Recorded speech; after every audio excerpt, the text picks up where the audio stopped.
Kita perlu punya pelatih yang punya standar dunia. Tapi saya yakin Coach Sintayong tahu.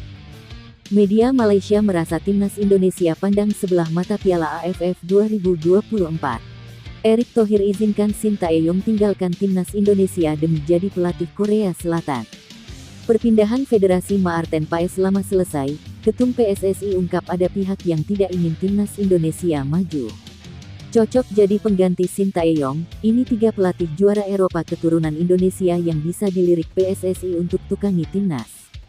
Simak selengkapnya hanya di Robot Ngomong Bola. Media Malaysia merasa timnas Indonesia pandang sebelah mata Piala AFF 2024.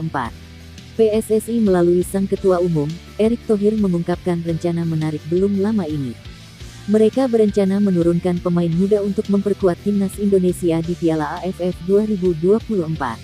PSSI mengeluarkan keputusan itu bukan tanpa alasan. Sebab, jadwal Piala AFF 2024 sangat berdekatan dengan lanjutan fase ketiga kualifikasi Piala Dunia 2026. Beberapa media di Asia Tenggara pun bereaksi dengan keputusan PSSI itu. Seperti yang dilakukan media Malaysia, Stadium Astro. Media tersebut bahkan memuat berita khusus dengan judul yang cukup menarik. Piala AFF, Indonesia pandang sebelah mata. Jika benar-benar konsisten dengan keputusan menurunkan pemain muda di Piala AFF 2024, PSSI layak mendapatkan dukungan. Sebab, sejak lama ajang itu memang bukan turnamen resmi FIFA. Pemain muda yang turun di Piala AFF 2024 juga akan mendapatkan pengalaman berharga, yang akan sangat penting bagi perkembangan mereka untuk menghadapi ajang yang lebih kompetitif. Beberapa negara lain seperti Malaysia dan Thailand sebenarnya sudah beberapa kali melakukan itu.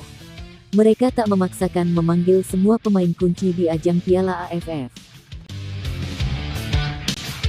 Erick Thohir izinkan Sintayong tinggalkan timnas Indonesia demi jadi pelatih Korea Selatan.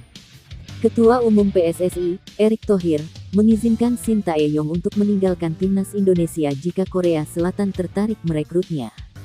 Sintayong masuk daftar kandidat pelatih baru timnas Korea Selatan setelah dipimpin pelatih interim sebanyak 2 pertandingan. KFA memutuskan Kim Do-hun hanya memimpin 2 laga saja, sehingga muncul nama-nama pelatih baru termasuk Sintayong. Rumor ini datang dari reporter asal negeri Ginseng, Kim Tae-seok yang menyatakan STY masuk sebagai salah satu kandidat. Di tengah rumor tersebut, Erick Thohir mengatakan PSSI akan melepas Sintayong jika yang bersangkutan ingin kembali ke negaranya. Meski demikian, dia memastikan PSSI sudah mengirimkan kontrak final kepada STY untuk ditandatangani 2 pekan lalu. Sebelumnya, Erick Thohir dan STY sudah bersepakat memperpanjang kontrak hingga 2027 mendatang. Keputusan ini diambil setelah Sintayong memenuhi target yang diberikan PSSI. Perpindahan Federasi Maarten Paes lama selesai, Ketum PSSI ungkap ada pihak yang tidak ingin timnas Indonesia maju. Maarten Paes harus menunggu lama untuk membela timnas Indonesia. Proses banding di CAS untuk pindah federasi berlangsung lama. Sejatinya Maarten Paes sudah menjalani sumpah WNI. Akan tetapi, kiper FC Dallas ini masih belum bisa membela timnas Indonesia. Pasalnya perpindahan federasi dari KNVB ke PSSI belum selesai. Lebih lanjut, Ketum PSSI ini menegaskan ada tantangan yang terjadi untuk mengurus proses naturalisasi Maarten Paes yang sejauh ini masih berjuang agar bersyarat memperkuat skuad Garuda. Tentu ada tantangan. Saya rasa tidak semua negara ingin Indonesia majukan. Jadi itu kami dorong, tuturnya. Sementara itu, timnas Indonesia kini sudah lolos ke putaran ketiga kualifikasi Piala Dunia 2026 yang akan bentrok dengan tim kuat Asia. Maka dari itu, tambahan pemain berkualitas akan bisa membesarkan peluang skuad Garuda untuk bisa lolos di fase tersebut. Cocok jadi pengganti Sintayong, ini 3 pelatih juara Eropa keturunan Indonesia yang bisa dilirik PSSI untuk tukangi timnas. Nama pertama adalah Ricardo Moniz.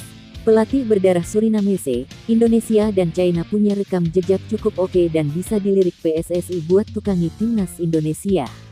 Meski lahir di Belanda, namun prestasi apik Ricardo Moniz di dunia kepelatihan justru tercipta saat dirinya menukangi klub Austria dan Hungaria.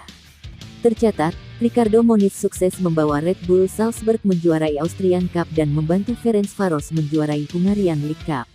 Berikutnya adalah Jos Luhukay. Pelatih kelahiran Venlo berdarah Maluku ini juga punya rekam jejak kepelatihan yang cukup mentereng. Sama seperti nama sebelumnya, Jos Luhukay juga mendulang prestasi di luar Belanda, tepatnya di kompetisi Liga Jerman. Tercatat, dia pernah membawa Borussia Mönchengladbach dan Hertha BSC meraih gelar juara 2 Bundesliga atau kasta kedua Liga Jerman. Meski hanya di kasta kedua, namun pengalaman melatih sejumlah tim Eropa membuat Jos Luhukay bisa jadi pertimbangan PSSI buat tukangi skuad Garuda. Giovanni van Bronckhorst. Jika PSSI memang punya niat untuk mencari pelatih keturunan Indonesia sebagai pengganti Sintayong, maka ex-kapten Belanda berdarah Maluku ini wajib berada di urutan teratas. Pasalnya, Giovanni van Bronckhorst tidak cuma punya prestasi mentereng sebagai pemain maupun pelatih, namun juga nama besar di lapangan hijau yang membuatnya bisa jadi daya tarik pemain keturunan lain buat perkuat timnas Indonesia.